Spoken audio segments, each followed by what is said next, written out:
Le président de l'Assemblée générale de l'Organisation des Nations Unies, Denis Francis, a effectué une visite de 2 jours en Haïti, visite durant laquelle il a rencontré le Premier ministre, le Dr Ariel Henry, Mme Yarladi Maniga du Haut Conseil de transition et notamment d'autres membres du gouvernement. Il faut dire que lors de son séjour, il a eu une rencontre avec différents acteurs politiques haïtiens, parmi eux l'ancien député Djerry Tardieu et leader du parti En Avant, qui est sur le plateau de Metro News avec nous ce soir. Député, bonsoir. Merci pour ce que vous êtes disponible pour nous dans Metro News. Il y a un plaisir, Mme Barthelemy, son coquin chaîne honneur pour participer dans l'émission Metro News ce soir.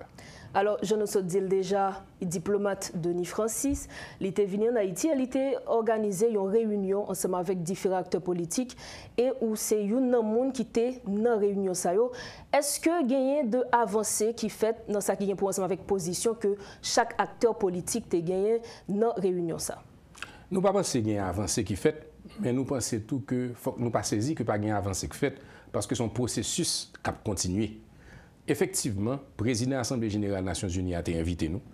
Et nous-mêmes, en avant, tant que nous toujours fait, que c'est l'organisation nationale ou bien l'organisation internationale qui invite nous, que c'est l'ONU, que c'est l'OEA, que c'est CARICOM, nous avons toujours répondu présent pour autant que nous pourrons parler de Haïti, de Crisa et comment pour nous retirer le pays dans le Kachouboumbe, côté le retrouver là.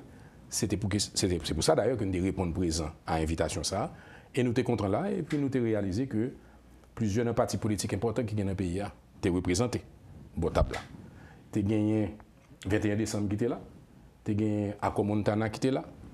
Tu as gagné Famille Lavalas qui était là.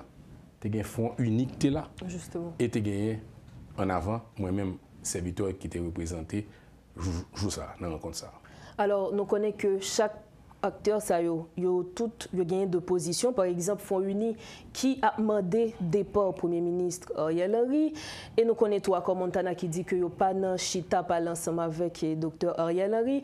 Bon côté 21 décembre, yo même yo prêt pour yo faire de consensus puisque chaque acteur ça yo campé sous position yo. Est-ce que je dis on dit que sorti dans crise ça li pas pour kounya député? Nous capable dire que bon impasse, bon blocage et c'est la nuit journée aujourd'hui. Et vous avez raison. D'ailleurs, le premier monde qui parlait, c'est Claude Joseph qui est dans le Front Uni. Justement. Ensuite, il y a Mme Magali de Nicomo qui parlait, qui est dans Accord Montana. Et Jean Sotrou-Ville là, c'est une tendance qui est sous table là, qui dit que Ariel Henry, c'est tout le problème pays. Et que depuis le par là, nous sommes capables de faire une solution à la crise plus facile. Et vous mettez en avant le fait que pendant 2 ans, il n'y a pas trop de bail qui fait ni pour sécurité, et puis ni pour mettre le pays en mode élection. Seulement nous-mêmes, nous estimons que ça, son position, qui ont dit irréaliste parce que n'est pas qu'un compte de rapport de force, et puis c'est le dénominateur commun qui gagne entre différents partis, ça, qui incarne tendance, ça, c'est le fait qu'ils ne sont pas d'accord avec Ariel Henry, d'un côté.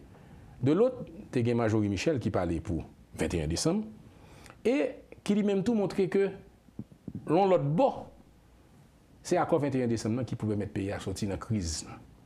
C'est 21 décembre qui c'est l'accord côté toute l'autre partie qui doit venir rejoindre. Peut-être que nous avons fait quelques petits changements minimum. Ils ont presque quasiment dit venez à moi les petits enfants. Et puis c'est pour venir courir. Pour voir ça, ça ne va pas même faire autocritique pour regarder pendant 2 ans qui ça remettre. Nous-mêmes en avant, nous avons parlé en troisième. Nous estimons qu'entre 2 positions, ça que nous estimons qui irréaliste.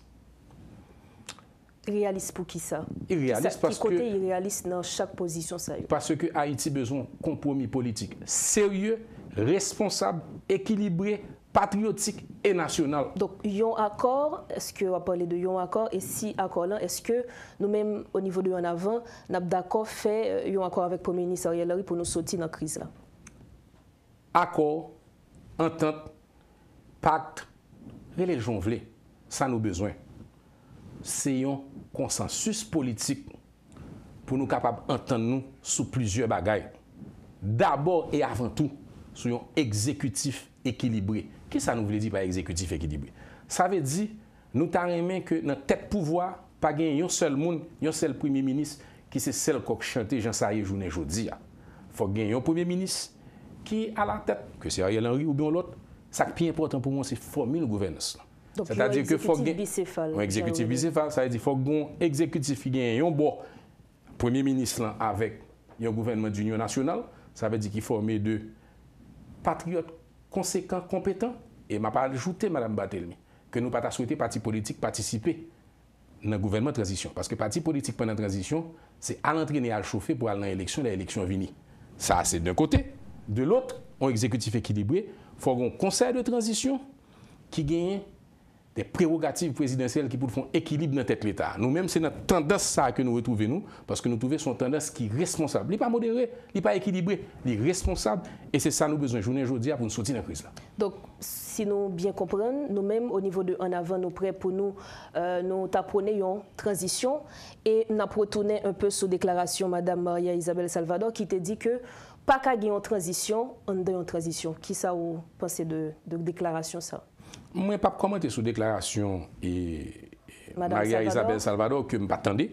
Par contre, moi-même, je dis ça, nous-mêmes, nous pensons dans En Avant. Dans En Avant, nous pensons que la transition a commencé depuis janvier 2020. C'est date que l'ancien président Jovenel Moïse, malheureusement, pas de fait élection pour renouveler le Parlement. Qui fait que malheureusement, le pouvoir dans le pays d'Haïti vient dysfonctionnel. Ça veut dire qu'il y a une situation quand on a un président qui a fait et des faits pendant pas de Parlement. Malheureusement, nous connaissons justice là, son justice qui est faible. Donc, transition pour nous, commence depuis les SAR. Et Mme Barthélemy, nous pensons que la transition a duré trop. Et c'est pour ça, avec un pile d'intelligence, avec un pile patriotisme, nous-mêmes, nous décidons pour nous monter au créneau, pour nous faire appel à acteurs politiques. Mais nous connaissons pour compte nous ne sommes pas capables. C'est pour ça que nous disons que nous bien recevoir appel, Monseigneur Dumas, qui sont sur notre 30 octobre et qui demande élite politique, élite économique, élite sociale, élite société civile, pour mettre tête ensemble. Pour prendre responsabilité. Pour prendre responsabilité. Madame Barthélemy, nous allons plus loin. Nous ne pas interpeller seulement Monseigneur Dumas, que nous félicitons pour l'être là. Parce qu'il allait dans le même sens avec nous. Nous demandons toute autorité morale dans le pays. Et nous demandons conférence épiscopale haïtienne pour jouer un leadership pour marcher avec toute autorité morale et ensemble avec les amis dans la communauté internationale, notamment le CARICOM. Parce que, comme toujours dit, la communauté Caraïbe là, sont entités qui ne fait partie de lui. Et je pense que c'est frères qui sont même côté qui a même histoire avec nous. Pas aucun problème pour aider nous, pour nous gérer le problème. Puisque ça fait partie même de prérogatives et ça a un statut CARICOM. Donc nous pensons que l'autorité morale, conférence épiscopale et bien entendu nos amis du CARICOM, nous mettre tête ensemble pour nous faire un dernier, ça nous relève, une conférence politique pour finalement trouver un compromis que malheureusement beaucoup de gens ont gagné. Outre cette rencontre avec le diplomate trinidadien Francis Denis, faut nous dit député que vous êtes en France, plus précisément au Palais du Luxembourg. Et notre collaboratrice Sheila Louis-Joseph a préparé un reportage qui concerne cette tournée. Nous invitons nos téléspectateurs à le regarder avec nous. Dans le cadre d'une tournée en France, l'ex-député Djeri Tardieu, leader du parti En Avant, était au Palais du Luxembourg, siège du Sénat français, pour y prononcer une conférence sur le thème de la révision constitutionnelle et de la stabilité démocratique en Haïti. Dès 18h, ce 10 novembre 2023, une assistance diverse affluait et prenait part sous les dômes du Sénat, au cœur de ce palais, dépositaire de 4 siècles d'histoire et haut lieu du débat universel sur la démocratie et les droits de l'homme. Un autre conférencier était à l'honneur ce soir-là, l'homme politique béninois Robert Dossou, qui a parlé sur le cas du Bénin. L'activité était organisée et parrainée par le groupe d'amitié France-Caraïbes au Sénat, et c'est la sénatrice de la Martinique, Catherine Conconne, qui a modéré le débat et facilité le dialogue.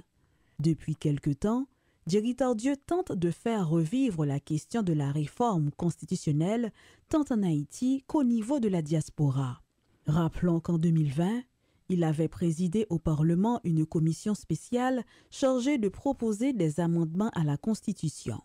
Dans son intervention, l'ex-parlementaire a fait remarquer que les recommandations de la commission Tardieu sont aujourd'hui encore d'une urgente nécessité pour Haïti, car elles visaient à faciliter la gouvernance, à rééquilibrer les pouvoirs, à harmoniser le temps électoral au temps constitutionnel, à réformer des institutions, à lutter contre la corruption et à intégrer la diaspora. Djeri Tardieu est d'avis qu'Haïti vit aujourd'hui de grands malheurs. J'ai toujours fait appel aux acteurs politiques pour comprendre la nécessité d'un dépassement de soi pour qu'on puisse en arriver à un compromis politique. Mais à moyen et long terme, Djeri Tordieu pense qu'Haïti a besoin de nouveaux profils dans l'arène politique. C'est dans cette optique qu'il inscrit son combat et estime que le parti En Avant doit se donner pour mission d'attirer les meilleures compétences en Haïti et dans la diaspora pour relever le défi de reconstruire le pays dans les décennies à venir. En marge de cette activité, certains compatriotes haïtiens vivant en France ont donné leur impression. Nous avons souhaité rencontrer diaspora pour nous être capables justement donc faire comprendre que malgré les difficultés que nous gagnons dans le pays d'Haïti aujourd'hui, eh bien, le parti En Avant, cap travail, cap déplacé un peu partout à travers le monde pour aller rencontrer les Haïtiens de la communauté expatriée. Monsieur Tardieu a quand même posé un débat, un sujet qui est extrêmement important, surtout pour la communauté haïtienne dans le monde. Il a raison. Nous sommes nombreux et nous brillons justement par le talent que nous avons en tant qu'Haïtiens. Nous avons les capacités, nous pouvons défendre notre pays. Je suis fier en même temps et très enthousiaste parce que je me dis que c'est peut-être la voie de la raison. Alors, député, nous sommes gardés ensemble, reportage ça que collaboratrice nous, Sheila Louis-Joseph, fait, qui parlait de tourner ça, et on a profité remercier, qui retombait que Wapaton de tourner ça qu'on se fait en France, plus précisément. En fait, nous-mêmes, En Avant, nous croyons pile dans marché contré avec compatriotes, quel que soit côté. Et en Haïti, dans toute province, mais aussi dans la diaspora, c'est sens déplacement nous en France, côté nous avons une communauté haïtienne qui est extrêmement importante. Mais nous pas seulement à compatriotes, nous avons rencontré des grandes personnalités, notamment à l'Assemblée nationale française. Nous avons rencontré avec le député Léonore Kawa, qui sont des gens qui apprécient Haïti en pile, qui bataillent pour Haïti. Et nous avons rencontré tout le député Franz Gomes, qui est député Saint-Martin, côté Gampil haïtien. Nous avons rencontré la sénatrice Catherine Concon, qui est sénatrice Martinique, côté une grosse communauté haïtienne. Et en fait, avec toute personnalité, ça va nous plaider pour Haïti. Parce que nous pensons que la bataille pour Haïti n'est pas faite pour le faire seulement sur le sol national, il faut le faire sur le sol international. Pour qui ça? Parce que la crise haïtienne s'est internationalisée et que nous aurons besoin d'une solidarité internationale agissante pour remettre de l'ordre en Haïti pour les années à venir. Naturellement, en plus de rencontres, ça, nous n'avons aucune chaîne d'activité. Nous avons été invités au Sénat français, Jean Soutouel, dans le reportage là, par le groupe d'amitié France-Caraïbes, présidé par la sénatrice Hélène Conway-Mouret, que je remercie. Et nous avons gagné un échange sur le thème de la révision constitutionnelle en Haïti et de la stabilité politique. En fait, moi, pas de seul conférencier, j'ai gagné un grand homme béninois, un grand africain, un grand professeur, qui a été ministre des Affaires étrangères, qui a été président de la Cour constitutionnelle du Bénin, qui était lui-même parlé de Bénin. Tout. Donc le Bénin et Haïti, qui sont deux pays frères. Justement. Deux pays frères. Donc nous sommes à l'honneur au Sénat français. Pour moi, c'est toujours un plaisir. Je ne vais pas parler pour En Avant, je ne vais pas parler pour Djeri Tordieu, je vais parler pour Haïti. Parce qu'à chaque fois que je capote, il y a une parole haïtienne. Dans un espace comme ça, qui sont espaces, j'ai dit dans le reportage, qui dépositaires de 4 siècles d'histoire, notamment sur les débats concernant la liberté et les droits de l'homme. Nous pensons que son espace côté nous capable de plaider la cause d'Haïti et puis faire valoir la grandeur d'un pays petit par la taille mais tellement grand par son histoire. Merci infiniment, député Djeri Tordieu. Merci Madame Batassa, merci beaucoup. Voilà, c'était avec nous l'ancien député de Pétionville, Djeri Tordieu.